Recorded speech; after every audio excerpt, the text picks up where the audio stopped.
विराटनगर की राजा सुकृति के पास एक लौह सिंह नामक विशालकाय हाथी था। युद्ध कला में वह बड़ा प्रवीण था। राजा जब युद्ध करने जाते तो उसी पर बैठते थे।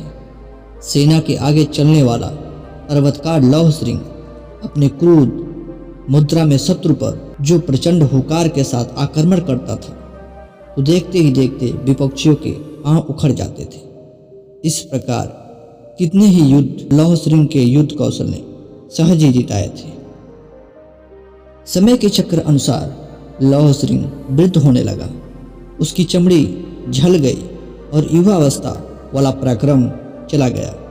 अब वह हाथीशाला की शोभा मात्र बनकर रह गया। पहले जहां उसकी सेवा में कई कई सेवक रहते थे और पर्याप्त भोजन मिलता था, उन सब में कमी हो गई। एक बूढ़ा सेवक उसके भोजन और पानी की व्यवस्था करता था और कई बार चूक भी कर जाता था और हाथी को भूखा प्यासा रहना पड़ता था। एक दिन लौह सिंह बहुत प्यासा था। हाथीशाला में प्रबंध न देखकर वह चुपके से प्यास बुझाने के लिए चल पड़ा और पुराने परिचित तालाब में पहुंचकर उसने भरपेट पानी पिया। प्यास बुझाई और गहरे जल में जाकर शांतिपूर्वक स्नान किया। दुर्भाग्य से उस तालाब में बहुत ज्यादा कीचड़ हो गया था। वृद्ध हाथी उसमें फंस गया और निकलने का जितना प्रयास करता उल्टा उतना ही फंसते जा रहा था। आखिर वह गर्दन तक घुस गया। यह समाचार राजा को जब मिला तो वे बहुत दुखी हुए। अपने प्यारे हाथी को बचाने के लिए उन्होंने अनेक प्रयत्न कराए पर वे सभी निष्फल हुए। उसे बाहर न निकाला जा सका। उसे इस दयनीय दुर्दशा के साथ मृत्यु के मुख में जाते देखकर सभी दुखी थे। तभी एक चतुर वयोवृद्ध सैनिक ने राजा के सम्मुख जाकर अभिवंदन के साथ निवेदन किया कि मुझे अवसर मिले तो हाथी को कीचड़ से बाहर निकालने की कोई उपाय करो। सैनिक को आज्ञा मिल गई। उन सभी प्रयत्न करने वालों को वापस बुलाया और उन्हें युद्ध सैनिकों की वेशभूषा पहनाई। वही वाद्य यंत्र मंगाए जो लड़ाई के समय बजते थे।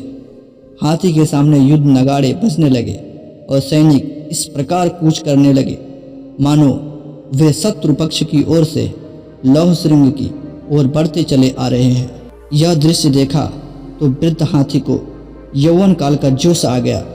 क्रोध से वह कांपने लगा, जोर से चिघाड़ लगाई और इन शत्रु सैनिक पर आक्रमण करने के लिए वह पूरी शक्ति के साथ टूट पड़ा। इस आक्रमण मुद्रा में न जाने कहां से उसमें इतना बल आ गया कि कंठ तक जिस कीचड़ में फंसा हुआ था उसे रौड़ता हुआ क्षण भर में तालाब के तट पर आ खड़ा हुआ।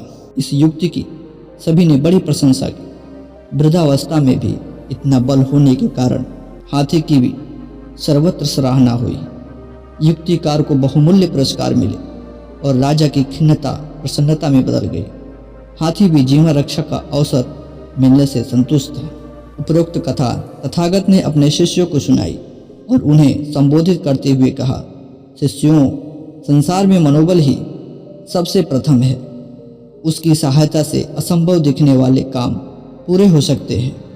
दुर्बल, साधन रहित और आपत्तिग्रस्त भी मनोबल के सहारे अप्रत्याशित सफलताएं प्राप्त कर सकता है।